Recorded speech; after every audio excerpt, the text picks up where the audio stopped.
श्री स्वामी समर्थ, जय जय स्वामी समर्थ. श्री स्वामी समर्थ, जय जय स्वामी समर्थ. श्री स्वामी समर्थ महाराजांच्या नामस्मरणाने आजच्या व्हिडिओला सुरुवात करूया.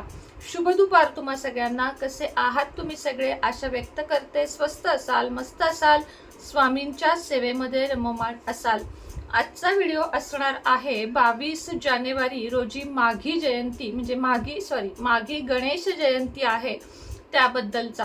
गणेश जयंती म्हटलं की आपल्या सर्वांनाच, म्हणजे असं नाही म्हणतायत फक्त गणेश भक्तांना, कारण प्रथम वक्रतुंड म्हणजे सगळ्यात प्रथम ज्यांचे नाव घेतले जाते, वक्रतुंड महाकाय सूर्यकोटी समप्रभा निर्विघ्नं कुरुमे देव सर्व कार्येषु सर्वदा, म्हणजे ज्याच्या पूजेशिवाय, ज्याच्या पूजनाशिवाय किंवा ज्याच्या नामाशिवाय कधीच कोणत्या कामाला प्रारंभ होऊ शकत नाहीत, असे आपल्या सर्वांचे लाडके गणपती बाप्पा आणि त्यांची गणेश जयंती ही आपल्याला अतिशय भक्तिभावाने साजरी करायची आहे.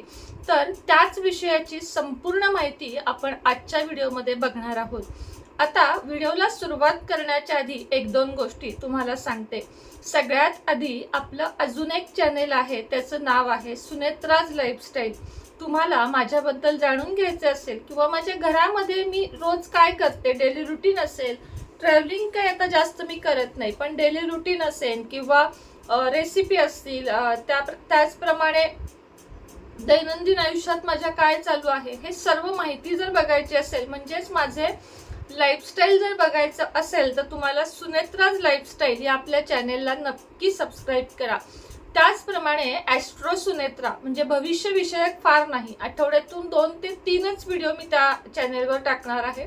ॲस्ट्रो सुनेत्रा याही आपल्या चॅनेलला नक्की सबस्क्राईब करा, त्याचीही लिंक मी तुम्हाला देत आहे. त्याचप्रमाणे इंस्टाग्राम आयडी आपले सुनेत्रा 26 हे जे आहे त्याला सुद्धा तुम्ही फॉलो करा. सुनेत्रा 26 हे नुसतं इंस्टाग्रामवर सर्च करा, लगेच येईल. तिथलेही सबस्क्रायबर आपल्याला भरपूर आता वाढवायचे आहेत 2026 मध्ये. तर चला आजच्या व्हिडिओला सुरुवात करूया. आता माघी जयंती म्हणजे 2026 मधील ही माघी जयंती जी 22 जानेवारी 2026 ला येत आहे. गणेश जयंतीला काय काय करावे किंवा काय उपाय करावे हे आजच्या व्हिडिओमध्ये आपण बघणार आहोत. पण उपायांच्या आधी घरातल्या घरात गणपती बाप्पांची पूजा कशी करावी याची संपूर्ण माहिती मी तुम्हाला आजच्या व्हिडिओमध्ये देणार आहे. सगळ्यात आधी गणेश जयंतीला लवकर उठावे, सर्वांनी 5:30-6च्या दरम्यान उठावे. त्यानंतर उठल्यानंतर घरातली स्वच्छता किंवा दैनिक कार्य उरकून आपल्याला डोक्यावरून आंघोळ म्हणजेच केस धुवून घ्यायचे आहेत, स्वच्छ केस धुवायचे आहेत.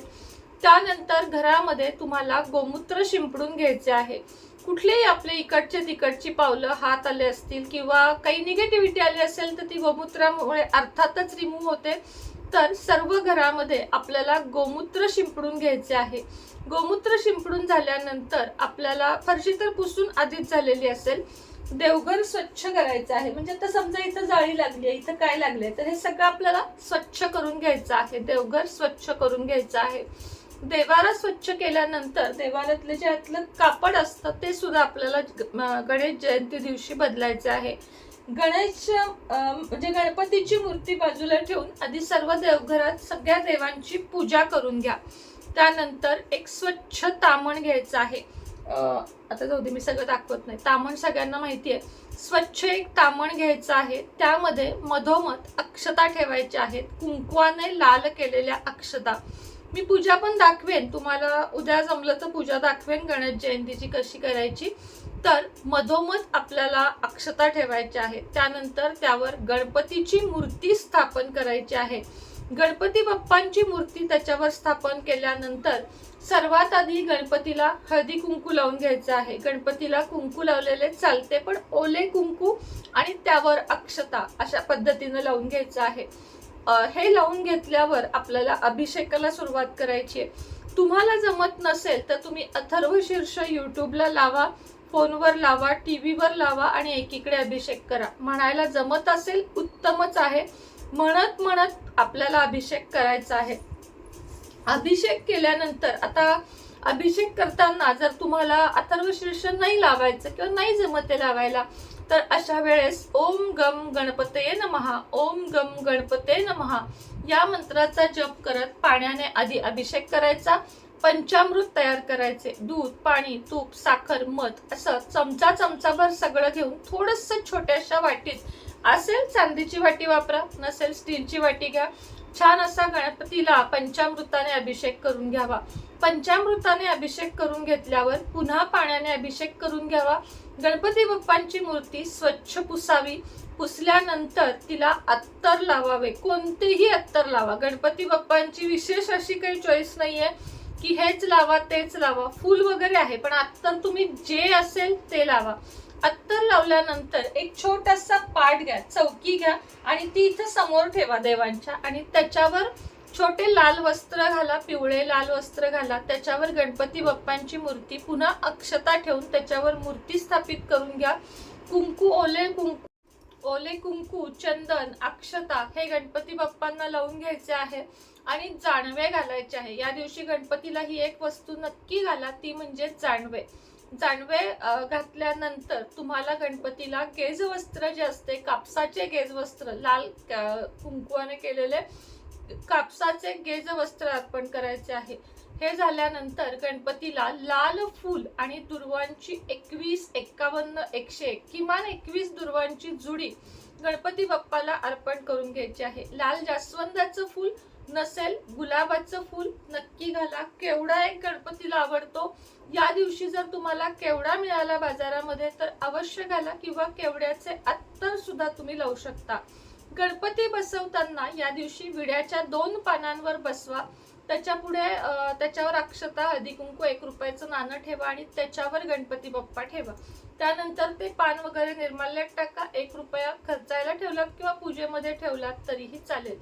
गणपतीची पूजा करून झाल्यावर धूप दीप ओवाळा आणि गणपतीला मोदकांचा नैवेद्य दाखवा. 21 मोदक या दिवशी अवश्य करा. नका आळस करू, नका कंटाळा करू.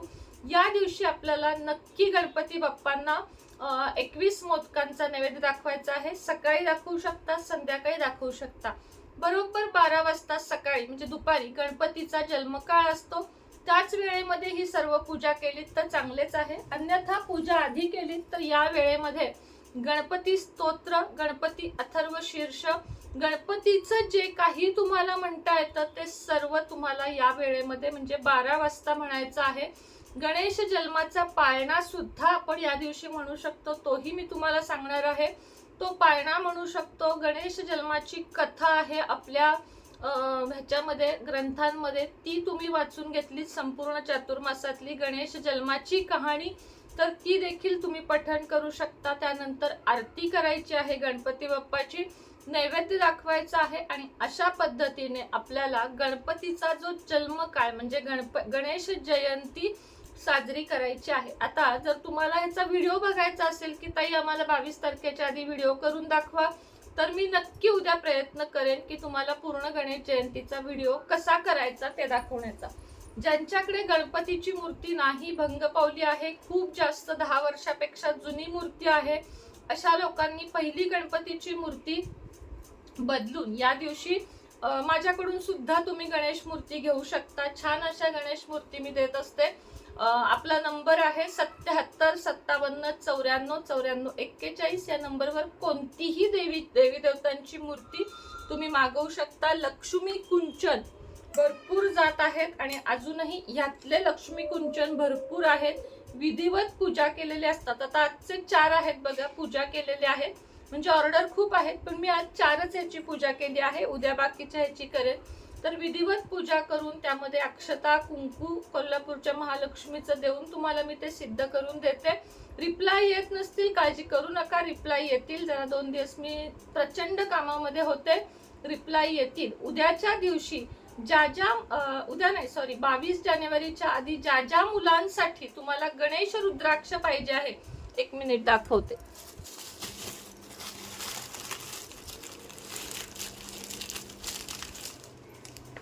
ज्यांना गणेश रुद्राक्ष पाहिजे आहे, हा रुद्राक्ष 1 वर्षाच्या पुढील कोणत्याही मुलांना, अगदी कितीही मोठी मुलं असू दे तुमची, मुलांसाठी, आपल्या पतीसाठी गणेश रुद्राक्ष नक्की घ्या. गणपती रुद्राक्षामुळे साक्षात गणपतीची कृपा तुमच्यावर राहते, बुद्धी तेज होते, केलेला अभ्यास लक्षात राहतो, घरामध्ये सुद्धा ही मुलं छान वागतात आणि मुलांसाठीच खास आहे, मुली पण वापरू शकतात, मुला मुलींसाठी खास सिद्ध केलेला. जर तुम्हाला गणेश रुद्राक्ष हवा असेल की फक्त आणि फक्त 500 आणि कुरिअर खर्च 60, म्हणजे 560 रुपयाला ओरिजिनल गणपती रुद्राक्ष, याला सोंडेचा आकार असतो, ओरिजिनल गणपती रुद्राक्ष तुम्हाला 560 रुपयात मिळेल.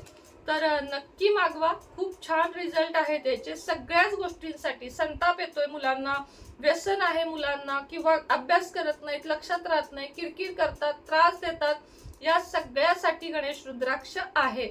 तर चला, आजच्या व्हिडिओमध्ये इतकीच माहिती होती. पुन्हा भेटेन नवीन व्हिडिओ सोबत, नवीन विषयासोबत. तोपर्यंत सगळ्यांना श्री स्वामी समर्थ.